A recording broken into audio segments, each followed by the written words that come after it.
If it was a year ago, I wouldn't have been able to let this fall out of my mouth, but I'm actually really scared to go back to school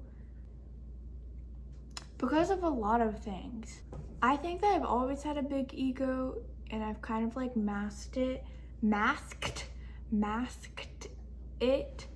as like a optimistic thing, because I would never ever be okay with making jokes about myself. I couldn't make jokes about anything related to me. And so I've always been scared to like express my concerns, because in my brain I'm like, if I express these things, then I'm allowing them to come back to me or to mean more than what they mean. But I don't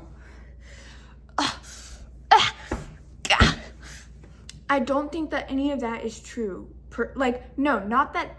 I was just reading Perks of Being a Wallflower. I feel like that book is if the ink on the pen is my blood and the paper is my skin. In the book, Charlie is just kind of like always reminding himself that he doesn't participate. And I don't participate either.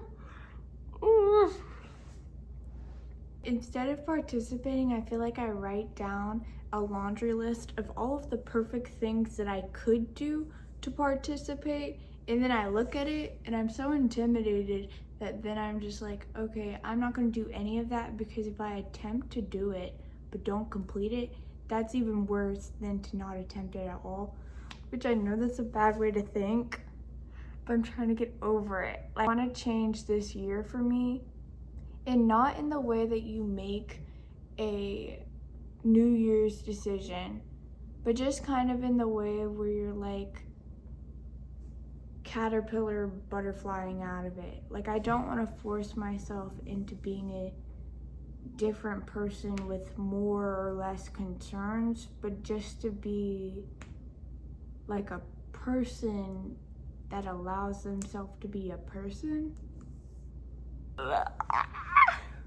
I don't know how to say what I mean. One of the things is, oh my gosh, this is kind of embarrassing, but I'm on a dating app.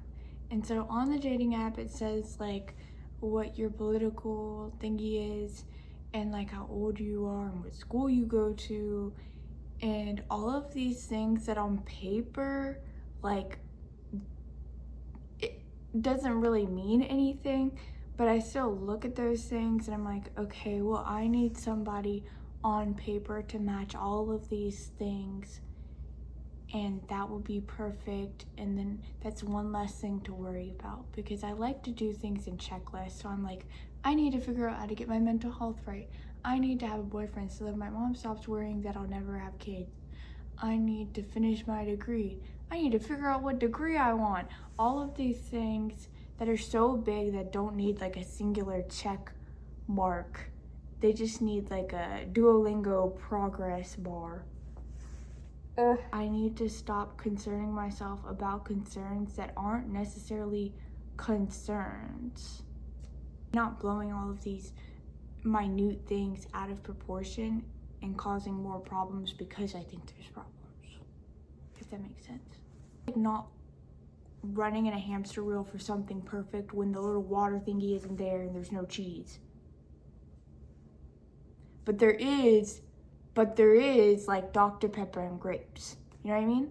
One person, I was looking at their profile, like, there are some things where it's like, okay, politically I feel like you should be on the same wavelength. But everything else, this person wasn't like what I would allow myself to like.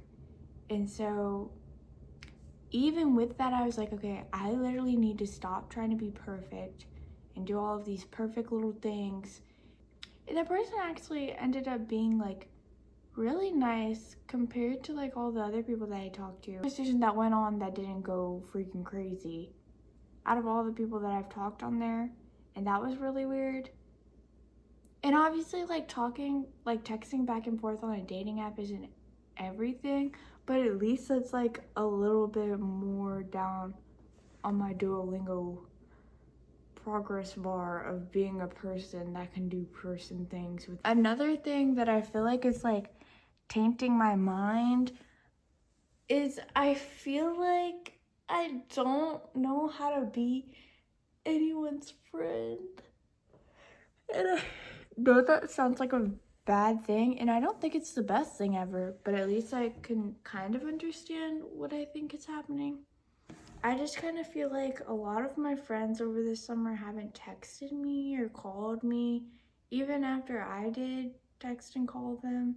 And I just wonder, I'm not going to sit here and wonder like what are all of the bad things that I possibly could have done to make my friends not want to be friends with me. But I think, like, it's not that they don't want to be friends with me. It's just like they have friends that are at home, and so they're hanging out with their friends at home.